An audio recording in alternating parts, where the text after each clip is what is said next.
There will, of course, be a surviving mortal population in that 1,000-year reign, the beginning of the kingdom, properly speaking, when Jesus comes back. Yes, the kingdom and the character of the kingdom, the spirit of the kingdom must be present in our lives now. All that's true. And the royal family in training is certainly a fact of the present. But the kingdom of God begins then when Jesus returns at the seventh trumpet, and all the nations of the world then become the kingdom of God. It won't happen overnight, but by a process of re-education. Now, there are some who are mortals surviving into that time. How do I know that?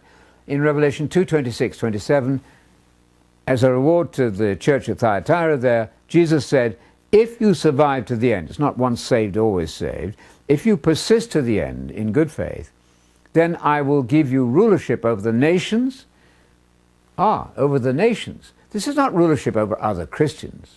That would be ridiculous. There are nations surviving into that time who do not gain immortality at the second coming. The saints, of course, of all the ages, the true believers of all the ages, are immortalized or caught up to meet the Lord at the same time if they're living at that time, otherwise resurrected from the sleep of death, Psalm 13:3. And there are surviving mortals then, and they will have to undergo the re-education process that will proceed in that 1,000-year time. They will be ruled and administered by the saints. 1 Corinthians 6:2 clearly says, don't you know the saints are going to manage the world? So there you have children, or they're considered children, if they die at 100 years old. That's not immortality. Let it be quite clear that the saints gain immortality at the second coming, 1 Corinthians 15:23. Those who belong to Messiah, including Abraham and Isaac and Jacob and all the prophets who will be seen in the kingdom, they all gain immortality.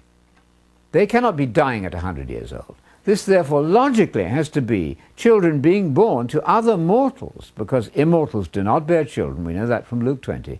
These are the children of mortals surviving into that 1,000-year period.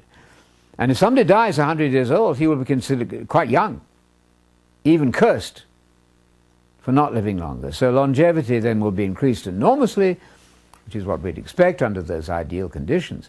So that would be the reason that for that marvelous text then in Isaiah 65, a very realistic picture of children being born to mortals in the future 1,000-year reign initiated by the second coming of Jesus. It is applied by Paul to the church quite clearly. Paul solves that problem for us. He uses that in Galatians 4, and he's talking about the reduced state of the church now, desolate, not doing well.